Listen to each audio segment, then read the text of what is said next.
The 10 News Weather Authority, always watching and tracking for you from the JES Weather Center.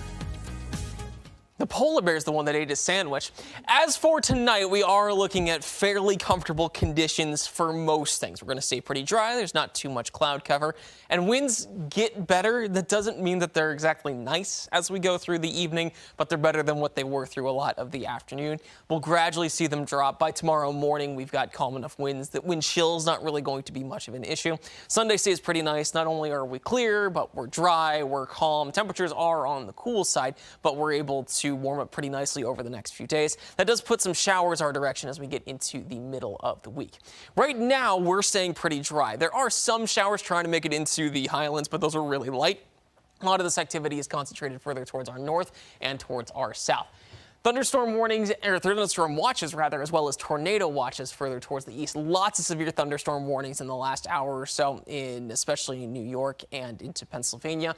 There was a tornado warning, and still is, in fact, in Delaware, making its way through the southern edge there. And that tornado watch extends through New Jersey up towards New York. A lot of the bulk of the rain has moved off towards the east. But this part that's wrapping around is the reason why we've got some showers further towards our north. Meanwhile, to the south, there's still severe thunderstorm watch in that pink box down along the Florida-Georgia border, as well as some thunderstorms popping up, but that's a lot weaker than what's further towards the northeast.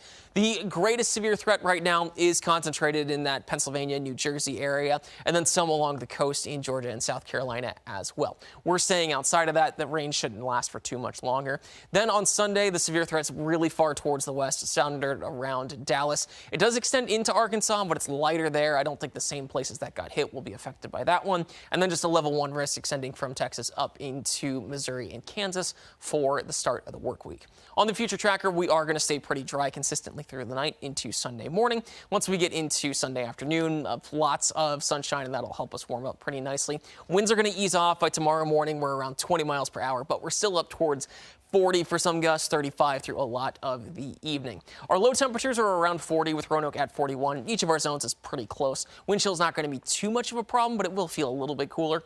We only warm up into the 60s tomorrow, but Monday puts us back around 70 with Roanoke at 71, and a lot of us in the 70s with a few 80s in Lynchburg and Southside for Tuesday. Now, we stay dry there, but there's another cold front that comes through. It takes a while to move through, so we still have some showers through Thursday and Friday. But I think as we get towards the weekend, high pressure will help us out. Roanoke's at 41 for our low tonight, and again, a lot of 30s and 40s across the area. Sunday, we can warm up into the 60s, but it takes until a little bit longer for us to get back to the 70s. Now, on Tuesday, we're pushing 80 degrees, and I think we'll actually reach that 80 mark on Wednesday. Got some isolated storms there, and they're not going to be too widespread, and the temperatures are going to gradually cool through Saturday. I do think we are looking calmer, especially for Saturday afternoon and into Sunday. And we added on $10 with a high temperature of 78 today, and forecast was 80. And as we start a new month, it's not April Fool's that we added on 10.